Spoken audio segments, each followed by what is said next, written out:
What do you know about internet safety? You shouldn't give out your information on the internet. Is that all? I think so.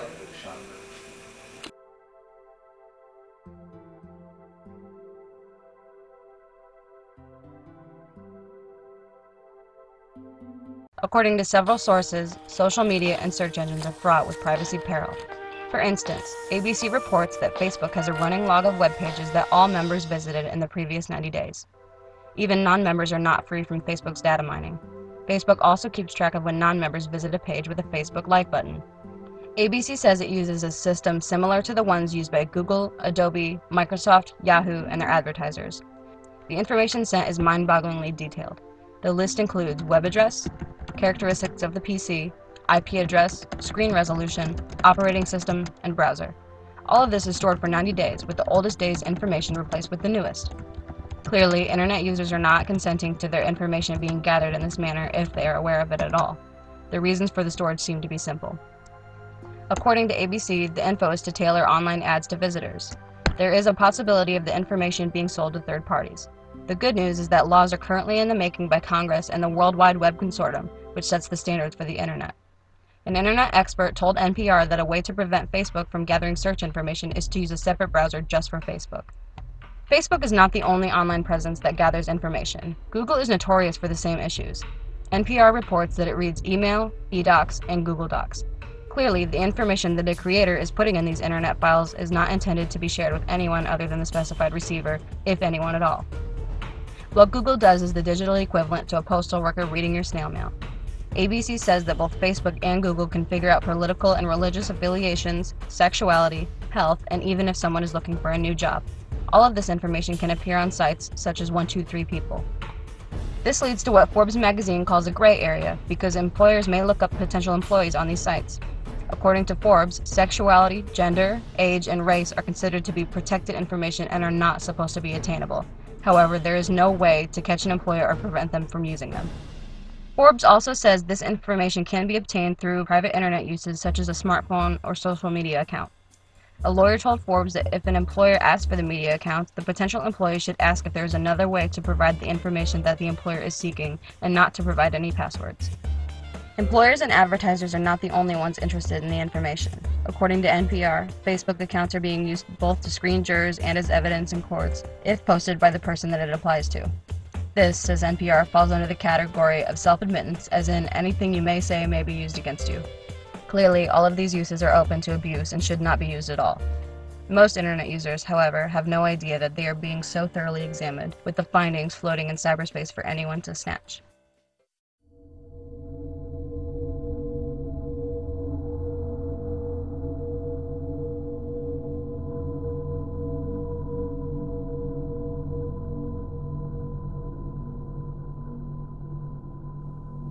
Most web pages are not reviewed or edited by professional editors or publishers. Anyone can post almost anything they want on the internet. Accuracy of information can help you judge the credibility of the author and can help the reader determine whether the information they find is fact, opinion, or propaganda and therefore useful to the subject investigation. Well-documented factual information should be objective, allowing for many differing points of view with footnotes and sources available at the end of the article for the reader's evaluation and further study. The key to finding said accurate information is to ask questions. Basic questions such as, what claims are the authors making? What evidence is provided to support said claims? What further evidence can I find elsewhere that supports or refutes the claims made? To help with this endeavor, look for proper nouns, dates, or essential keywords, as well as paying close attention to the language used. For example, is the language emotive or impartial? Another deciding factor is the actual design layout of the page. Ask yourself if the site is easy to read and understand and therefore use, or is the design heavily layered in such a way that it takes away from the actual content of the page. The best places to look for factual information are, of course, scholarly articles and publications, which can be found using the Google search engine by selecting the Scholarly Search tab. Others include online dictionaries and thesauruses, government publications, nonprofit organizations, and educational publications. Internet or computer-related crimes span a wide array of activities. Their effects can be as harmless as the annoyance of spam emails or as lethal as one nation hacking into another's infrastructure during a time of war. One of the most common attacks on everyday users, however, is the computer virus. Computer viruses typically replicate themselves and spread from one computer to another, all the while performing the task they were designed to do. which could be anything from simply reproducing and exploiting security vulnerabilities to gathering information to destroying a computer. Viruses can be spread through emails, online downloading such as torrenting, and other unsafe websites. One of the best ways to avoid unwanted viruses is to employ common sense. Don't open emails that look suspicious. Don't go to websites that look unprofessional. Don't download files that aren't from trusted hosts, such as iTunes. Most importantly, know where you're surfing. In a 2007 online experiment, blogger Didier Stevens put an advertisement on Google's AdWords that read, "Is your PC virus free? Get it infected here." After 6 months, Stevens claimed that the ad received 409 click-throughs. Still, some viruses get through to even the most cautious internet surfers. Antivirus software can be installed to both prevent viruses and eliminate the ones that make it through. For larger networks, diversity of software systems is a good way to reduce the potential harm a virus can create.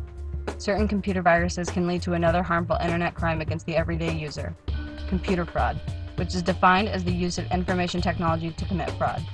Certain viruses can track the information a user puts into their computer, such as credit card information, social security numbers, or passwords to important online accounts.